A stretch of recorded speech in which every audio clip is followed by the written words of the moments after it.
The full moon hung heavy in the sky, its ghostly light casting eerie shadows over Crescent Hollow.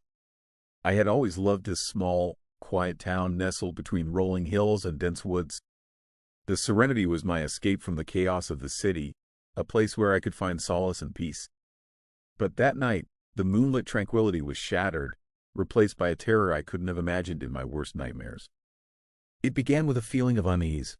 I had been working late at the local library, trying to catch up on cataloging the new collection. The clock on the wall ticked past midnight, and I decided to head home. The moonlight bathed the streets in a silver glow, and I felt a strange chill as I walked to my car. It wasn't just the cold, it was as if something was watching me.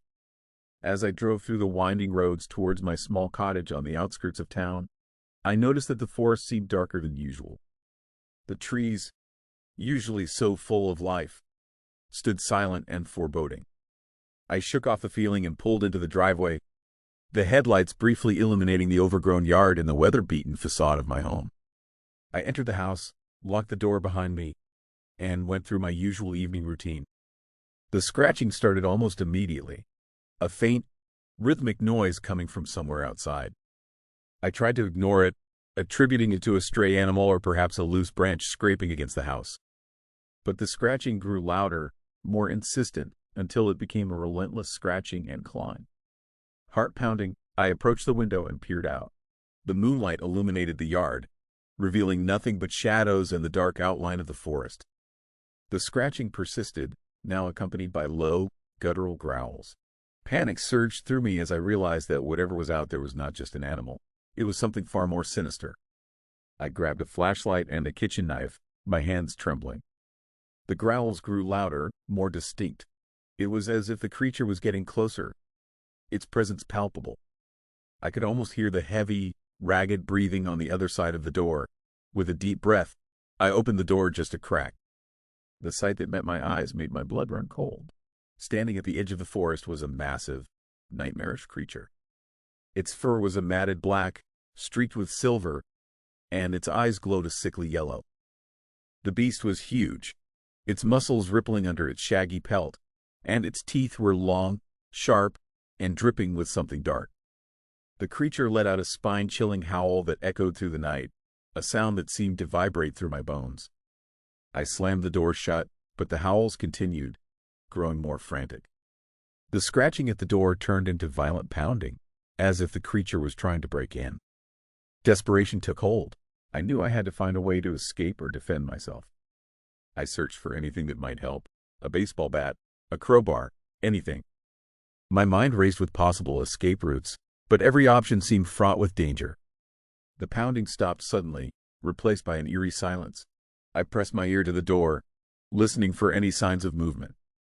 The silence stretched on, suffocating and oppressive. Then, with a sudden crash, the door was flung open, and the beast stood in the doorway, its eyes glowing with malevolent intelligence. I stumbled back, the flashlight slipping from my grip. The creature advanced slowly, its eyes locked onto me with an unnerving gaze. I could see the hunger and ferocity in its eyes. It was as if it knew my deepest fears, feeding off the terror it caused. I turned and fled through the house, my footsteps echoing in the silent rooms. I reached the back door and flung it open, dashing into the backyard. The moonlight cast long shadows across the lawn as I ran towards the forest, hoping that the darkness might offer some protection. Behind me, I could hear the creature's heavy footsteps, each thud sending a jolt of terror through me. The forest was dense and tangled, the trees closing in around me. I pushed through the underbrush, branches clawing at my skin. The growls of the beast grew louder, more feral, as it pursued me. I stumbled and fell, my breath coming in ragged gasps as I tried to get back on my feet. Just as I felt the creature's hot breath on the back of my neck, I spotted a small, dilapidated cabin in a clearing. With a final burst of energy, I raced towards it and flung open the door. Inside, the cabin was dark and musty, but it provided some semblance of refuge. I barricaded the door with a heavy wooden beam, my hands shaking uncontrollably. The creature's howls and scratches were now muffled, but the terror remained. I slumped against the wall, trying to catch my breath, my mind racing with thoughts of how I might escape. Minutes felt like hours as I waited in the dark cabin, the silence now oppressive. Eventually, the sounds outside faded, replaced by an eerie quiet. I dared to peer through a crack in the door, but there was no sign of the creature. I didn't know if it was gone or if it was waiting for me to make a mistake. As dawn approached, the first light of morning began to seep through the cracks in the cabin. The forest was still and quiet, but I knew that I couldn't stay there forever. I had to find help, or at least get to safety. With a final glance at the dark forest, I carefully opened the door and stepped outside. The yard was eerily calm, the only signs of the previous night's terror the deep claw marks and scattered debris. I made my way back to town, my heart heavy with the weight of the night's events. The town's authorities were skeptical when I recounted my story, dismissing it as a combination of stress and vivid imagination. But I knew what I had seen and felt. The creature was real, a monstrous being that had stalked me through the night. Crescent Hollow would never be the same for me.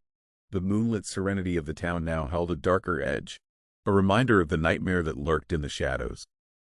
And though I left the town soon after, the memory of that night, of the cursed howl and the monstrous eyes, would haunt me forever.